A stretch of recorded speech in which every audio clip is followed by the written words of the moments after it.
Bueno, seguimos con los procesos de Poisson. Miremos entonces un poquito más de cualidades de los procesos de Poisson. Lo que vamos a hablar es de una formulación alternativa y equivalente, aunque no vamos a probar la equivalencia, simplemente les voy a deducir de la formulación anterior una propiedad en un teorema y después les voy a contar dónde pueden ir a leerlo si les interesa, como para que tengan en mente. Y también me gustaría hablar de una representación gráfica, o sea, para que tengan una idea de qué es lo que estamos haciendo y qué es lo que es relevante de un proceso de Poisson. Entonces, lo que podemos definir es esto.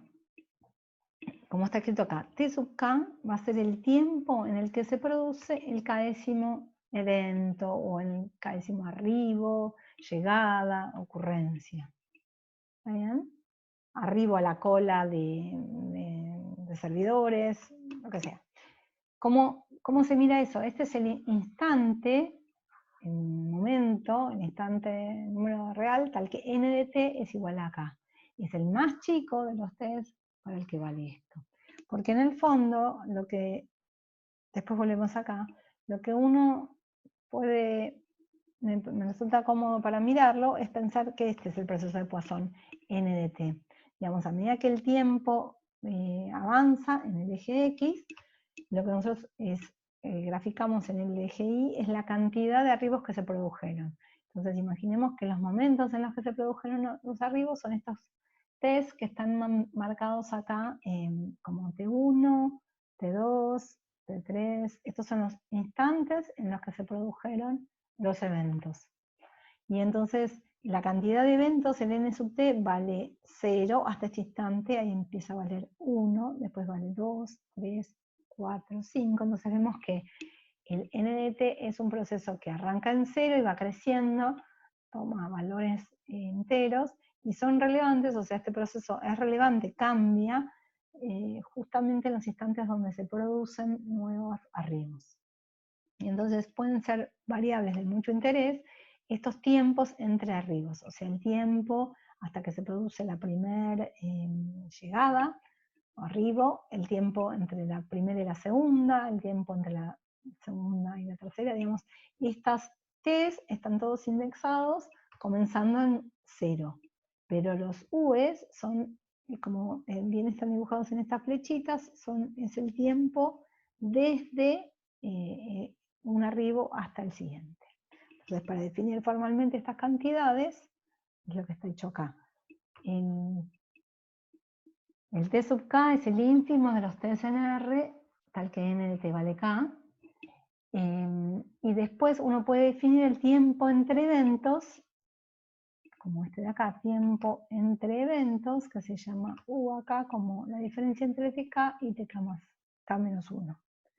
Entonces acá tenemos, en 3 tenemos definido el tiempo en el que se produce el arribo, y en 4 tenemos definido los tiempos entre eventos. Claramente, si nosotros conocemos N, o sea, conocemos el proceso, podemos definir fácilmente los U's.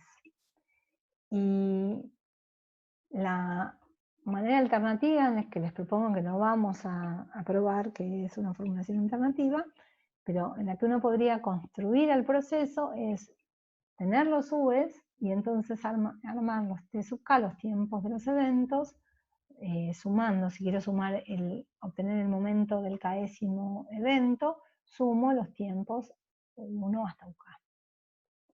Y podría, a partir de tener los T sub K, definir el M sub T. Entonces, antes de comentarles dónde y cómo hacer esta construcción, probemos este teorema que nos dice lo siguiente. Es el segundo teorema y último de este tema, dado un proceso de Poisson lambda, que dijimos que lo íbamos a anotar así, WP, proceso de Poisson de intensidad lambda, lo que tenemos es que los tiempos entre eventos, los U's, estos de acá, son independientes y cada uno de ellos tiene distribución exponencial de parámetro lambda.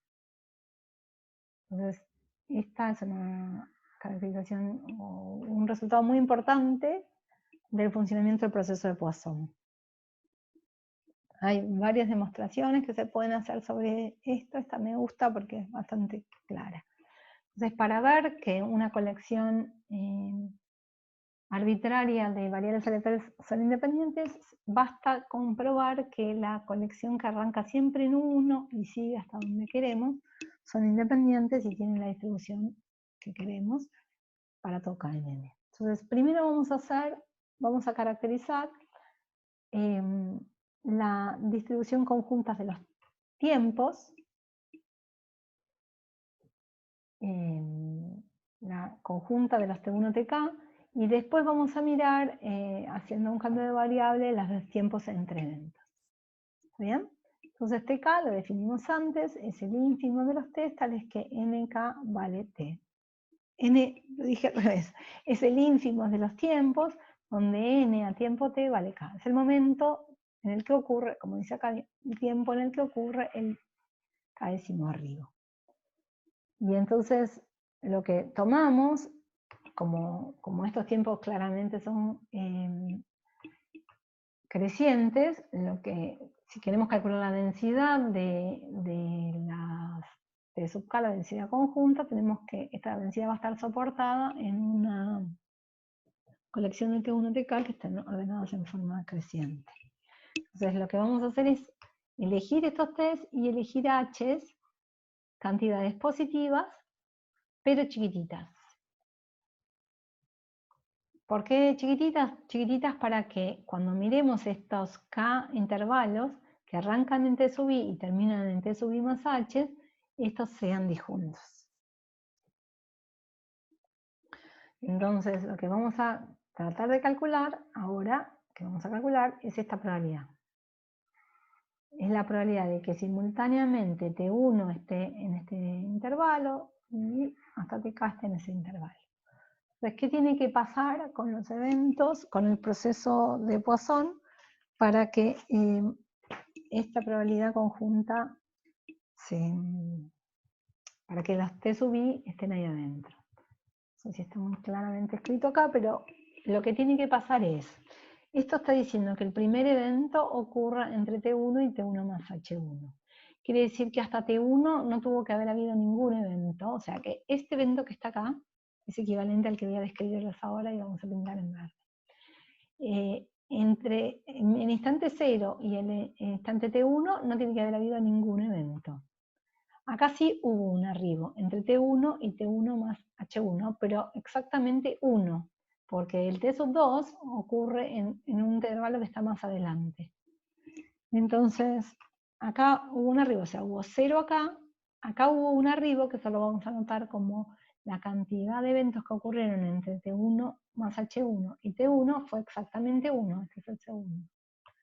Después barrimos este de acá. Ahora, en el instante que sigue, en el intervalo que sigue hasta T2, no tiene que haber ningún evento. Eso es lo que dice esta cantidad que está acá. En el siguiente intervalo ocurrió el siguiente evento. En NTH más 2 menos NTH ocurrió exactamente un evento. Así siguiendo, intercalamos una condición igualada a 0 y una condición igualada a 1. Hasta el último, que es un intervalo donde sí ocurrió un evento, porque esta es el último instante en el que este evento está haciendo alguna afirmación, un evento pintado celeste. Acá estamos diciendo que entre T sub k más HK, esto debe ser una K, y T sub K hubo un solo evento. Y en el intervalo anterior no hubo ninguno. Y acá vemos que es importante que estos intervalos sean disjuntos para que todo esto esté bien definido. Para que todo esté bien definido y que todo lo podamos calcular, ¿no? Porque estamos usando acá que si los intervalos son disjuntos, las variables aleatorias son independientes para poder escribir esta probabilidad de evento verde de esta manera multiplicativa, en donde vamos un 0, un 1, un 0, un 1, etc. Entonces esto está, espero que bien escrito acá, espero que no tenga errores. Está bien escrito acá. Sería que el primer NT1 vale 0. Y después, acá sí voy a usar esto que está remarcado acá. Acá usamos la independencia en la igualdad anterior, acá vamos a usar la homogeneidad. Entonces, si miramos la cantidad de eventos que hubo entre T1 más H1 y T1, eso es lo mismo que mirar la cantidad de eventos que hubo en un intervalo de longitud H1, o sea, la distribución es la misma, y como lo que queremos acá calcular son probabilidades, esto es lo único que nos interesa, y esto, por el teorema 1, tiene una distribución Poisson lambda por H1. Igual ahora, en este paso no vamos a usar la distribución, pero sí vamos a usar la homogeneidad. Entonces, en todos los intervalitos de longitud H1, acá H2 y HK, tenemos exactamente un evento. Esos los agrupamos en esta productoria. Esta es la productoria de que en todos los intervalitos de longitud H sub j, hubo exactamente un evento. Y en todos los restantes en el medio, que son exactamente uno menos que estos, desde j igual a 2 hasta acá, ocurrieron 0 eventos en el intervalo. ¿Y en qué intervalo? Bueno, va a ser el intervalo que va entre, este no está puesto acá, ese es el que está puesto acá, el que sigue a este de acá. Entre T sub 1 más H1 y T sub 2. Este sería el primero de todos. Y la variable aleatoria que va a registrar esto, o sea, la resta de estas dos es equivalente, o tiene la misma distribución que n sub T2 menos T1 menos H1.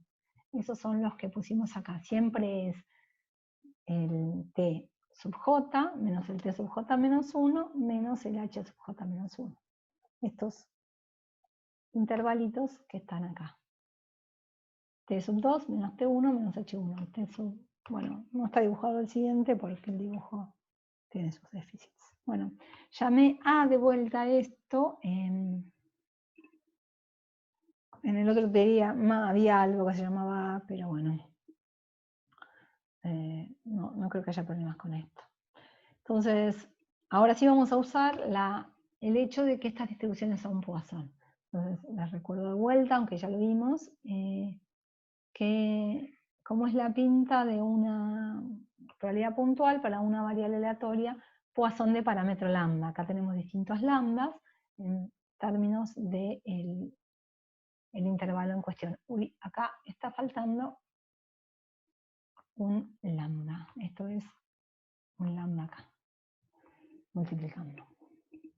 Entonces, en particular nos van a interesar dos probabilidades puntuales, porque son las que estamos usando todo el tiempo, la del 0 y la del 1. La del 0 es e a la menos lambda, y la del 1 es lambda por e a la menos lambda. ¿Está bien? Siempre aparece el e a la menos lambda, en el caso del 0 esto es 1, y en el caso del 1 simplemente aparece lambda. Entonces, esta cantidad A que estamos calculando acá tiene, repasemos, K factores donde hay una ocurrencia y todos de distribución lambda por el H correspondiente. Eso nos van a dar este producto que está acá. Este producto que está acá, que es la de este estilo, lambda por L menos lambda, en realidad es lambda por H sub J por L menos lambda por H sub J. Esto es el término donde vale 1, cada uno de los K factores. Y después tenemos acá, siguiendo la agrupación que teníamos antes, el primero, que está acá adelante, y todos estos que están acá, que son 1 menos, K menos 1, digamos. Entonces acá está el primero, y a la menos lambda T1, porque este es un término con el 0, y después está e a la menos lambda por la longitud del intervalo, que es t sub j menos el anterior, menos el h sub j menos 1. Desde j igual h, desde j igual 2 y hasta k, además del primero. Entonces, por supuesto, usamos acá que esto se puede escribir por ser la exponencial, e a la menos lambda de la suma de los hj, que están acá, desde J igual a 1 hasta acá, la suma de los TJ menos TJ menos 1, y la resta del H sub J menos 1. Ahí estamos hasta acá, y este es el T1 que viene acá. Y además tenemos el lambda a la K, que aparece acá adelante, bueno, acá atrás en realidad, y el producto de los HJ que está acá. Entonces, ¿cómo se termina esta cuenta? Bueno, todos estos se cancelan con todos estos, solo que esta suma arranca en 1 y esta arranca en 2, pero está bien porque esta arranca en 2, pero el H tiene un índice corrido, entonces se cancelan, solo sobrevive el último, sobrevive el HJ, perdón, el H sub K, que es el último que sobrevive acá. Esta es una suma telescópica, en la que está cada uno menos el anterior. Entonces, de acá solamente va a sobrevivir, digamos, el primero y el último. El primero con signo menos, el menos T1, que se va a cancelar con este T1 de acá, y el último, que ese sí sobrevive. Y están estos dos factores de acá adelante. Entonces, esta es la cantidad en la que estábamos interesados. Y ahora les recuerdo qué es lo que calculamos acá. Lo que calculamos acá, lo escribiría, pero me parece que es más rápido ir a mirarlo, es la probabilidad, esta probabilidad de acá, es la probabilidad de que T1 hasta Tk pertenezcan a estos intervalitos. Entonces, si nosotros tomamos, dividimos a esto por la... acá está escrita. Es la probabilidad de que T sub J pertenezca a cada uno de estos. Bueno, acá debería ir un corchete, pero como la T es continua, no va a cambiar nada. Pero igual acá debería ir un corchete. Lo corrijo después. Y lo que tenemos acá, si dividimos por el producto, las longitudes de estos intervalos, y tomamos límite con el máximo de los h sub i tendiendo a 0, lo que estamos calculando es la derivada, y por lo tanto lo que estamos calculando es la densidad. Es la función de densidad conjunta de las T's. Y acá vemos que nos da esto, ¿no? Porque hay que dividir con h. Bueno, el límite sale. Y ahora nos queda, finalmente, hacer un cambio de variable. El cambio de variable que nos permita pasar de las T's a las V's. Que eso ya sabemos cómo es, porque los T's son los tiempos hasta que ocurre el k'ésimo evento, y las V's son los tiempos entre los arribos. Eso es lo que está puesto acá. Estos son los tiempos entre, y estos son los tiempos de los arribos. Pero se pasa de uno a otro a través de esta función g, que el primero lo conserva tal cual, y después los siguientes resta t sub 2 menos t1, etcétera, hasta t sub k menos t sub k más 1.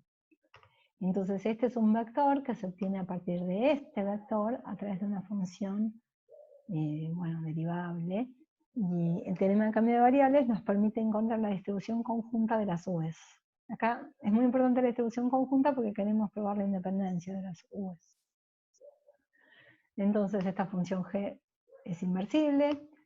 La región que transforma es esta región en la que venimos trabajando los test, digamos, el que sería el análogo bidimensional del triángulo donde T2 es más grande que T1. Bueno, es una región más compleja porque estamos mirándolo k-dimensional. Y esta función lo que hace es, nos reconstruye todo el 0 más infinito, acá, y su inversa lo que hace es, bueno, reconstruir los test a partir de los U's. A mí me parece que es mucho más claro que trabajar con desigualdades, que siempre uno puede trabajar con desigualdades, es mirar este gráfico, es que los U's se obtienen restando dos test subsiguientes, y los test se obtienen a partir de los U's sumando todos los anteriores.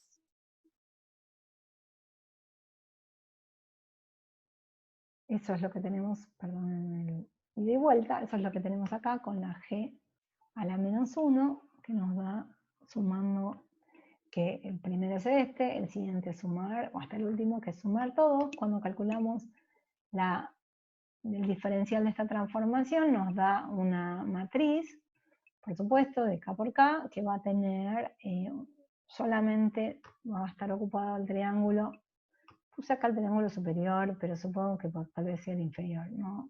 Constate esto, hay que pensar un rato en la matriz diferencial. Tanto da porque el determinante simplemente va a ser la diagonal y su jacobiano claro. Entonces usamos el teorema de cambio de variables. Hay otra manera de hacer esta cuenta que es usando más las cuestiones que vimos recientemente de esperanza condicional, pero a mí me gusta esta demostración. Si les gusta explorar y meterse más con la esperanza condicional y las distribuciones condicionales, también pueden buscar esa demostración. Bueno, tenemos cambio de variable, nos dice que la densidad conjunta de las U's se puede obtener a partir de la densidad conjunta de las T's, evaluando en G a la menos 1 de U por el jacobiano, el módulo de jacobiano. Entonces acá ponemos la función de densidad que teníamos, la evaluamos en G a la menos 1 de todos los U's, y ponemos la indicadora también en G a la menos 1, que nos queda esta indicadora de acá, el lambda de acá, y el E a la menos, la última coordenada, que es la suma de todos los U's, y ahora podemos separar, escribir esto como un producto, donde juntamos un lambda y el U correspondiente, para ver que la densidad conjunta de todas las U's es equivalente al producto de las densidades de exponenciales independientes multiplicados, que era lo que queríamos probar. Bueno, entonces este teorema nos permitiría, no lo estamos probando, quiero comentar cómo sería el proceso de generar, el procedimiento de generar un proceso de Poisson a partir de tener las exponenciales. Entonces lo que podemos hacer es generamos exponenciales de parámetro lambda independientes, y una vez que las tenemos, estas son las U's, armamos los test sumando. El t sub n se obtiene sumando n consecutivas. Sabemos que la suma de n exponenciales da una gama, sabemos que la suma de gamas da gamma, si son independientes. Bueno, sabemos esto. La suma de gamas es gamma, si el primer parámetro es el mismo, las exponenciales son gamas, entonces son gamas 1 lambda, acá estamos sumando n lambda. T de 0 vale 0, no sé si hace falta definirla, pero lo tenemos. Y a partir de que tenemos las T, podemos definir el proceso de esta manera, que es al revés. Ahora, teniendo las T, definimos el N, como sumar cuántas de las T ocurrieron en el intervalo 0T, si queremos mirar a tiempo T. O sea, pegando exponenciales consecutivas. Entonces, habría que mostrar que una vez que uno definió este proceso, que si uno define, lo que habría que mostrar es que definiendo un proceso de este modo, este proceso cumple las 4 propiedades que vimos antes, garantizando que tenemos un proceso de Poisson. Hay otras definiciones alternativas que no son de las 4 propiedades que vimos acá, y si están interesados en esta prueba, les recomiendo mirar el libro de Durret, que está escrito, bueno, también pueden mirar el Gheorghi, también lo tiene, y el apunte de Paolo Ferrari de Proba M también tiene una demostración de esto. Esta no es la única manera de generar un proceso de Poisson, pero sí es la más usada, y es una que se usa un montón en simulaciones de procesos de partículas, donde se hablan de que estos U's son de alguna manera relojes exponenciales que están asociados a cada partícula. O sea, los procesos de partículas, bueno, y la primera frase que está siempre asociada a un proceso de partículas es: esta partícula tiene su conjunto de relojes exponenciales, que son los instantes en los que el proceso de Poisson le dice que tiene que tomar ciertas decisiones. Que sea moverse, que sea cambiar de dirección, que sea contagiar, no sé, que sea involucrado. Bueno, en el apunte de Paolo Ferrari o en el Durret también se puede ver otras propiedades que tienen los procesos de Poisson. Por ejemplo, las comento una porque primero la comento y después les digo por qué. pasa lo siguiente, si uno condiciona a saber que en el intervalo 0T ocurrieron K llegadas o arribos del proceso de Poisson, uno puede mirar cuáles son los tiempos en los que estas llegadas ocurrieron. Condicional a que ocurrieron K de ellos, si ves un booleano en RK y quiere calcular esta probabilidad es la misma que la probabilidad de que K variables aleatorias uniformes 0T independientes pertenezcan a este conjunto B. O sea que condicionar a que uno sabe la cantidad de eventos que ocurrieron, la ubicación de estos eventos a lo largo del tiempo es uniforme independiente. Y esta es una buena manera también de generarlo, porque si uno quiere generar un proceso de Poisson en el intervalo 0T, primero genera una variable aleatoria Poisson que dice cuál va a ser este total, y una vez que sale el total, le pide al generador de números al azar que le genere K uniformes, que va a marcar los puntos del intervalo 0T donde ocurrieron los eventos. Es un poco lo que está escrito acá. Y la fuerte ventaja que tiene este método es que permite generalizar los procesos de Poisson, que acá estamos definiendo la semirrecta de 0 más infinito, permite construirlos en RK. Porque ahí lo que uno hace es, bueno, genera la cantidad de puntos que hay en una cierta caja usando una Poisson, y después dónde la ubicación de esos puntos usando uniformes, no en el intervalo 0T, pero sí en la caja o el rectángulo generalizado.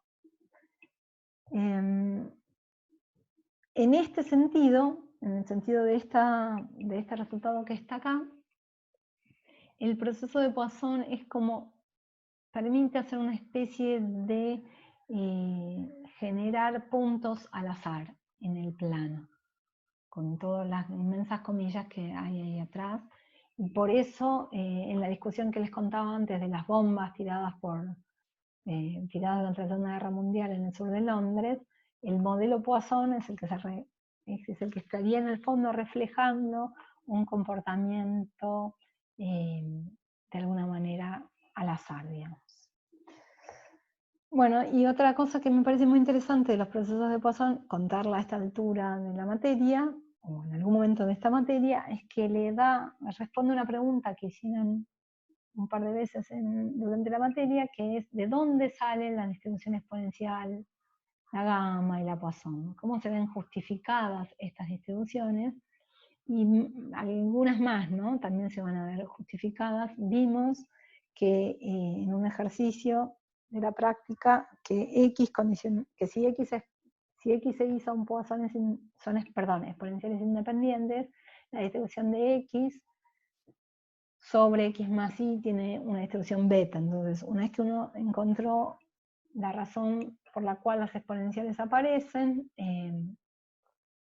las betas aparecen como la distribución de cocientes y la gamma aparece como la distribución de la suma. Acá estamos viendo estas tres familias de distribuciones muy asociadas entre sí.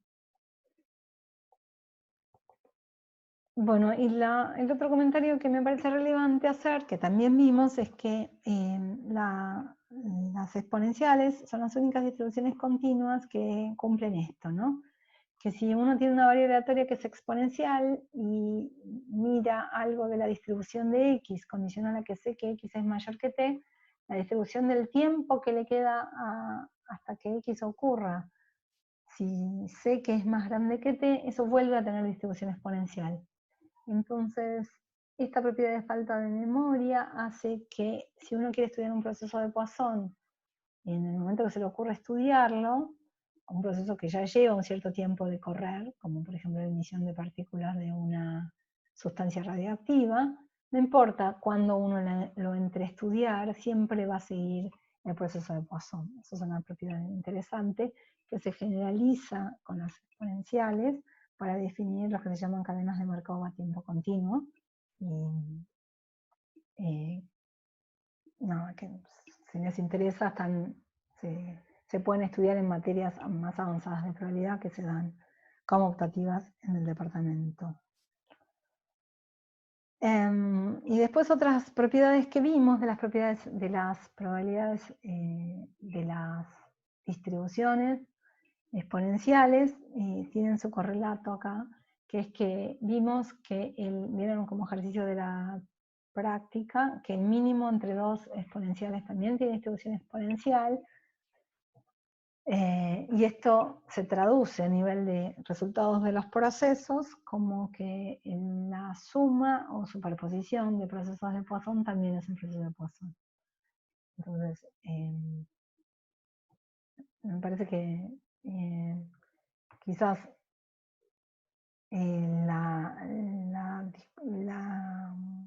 ocasión de discutir sobre procesos de Poisson les permita repasar algunas propiedades sobre las variables aleatorias que ya saben.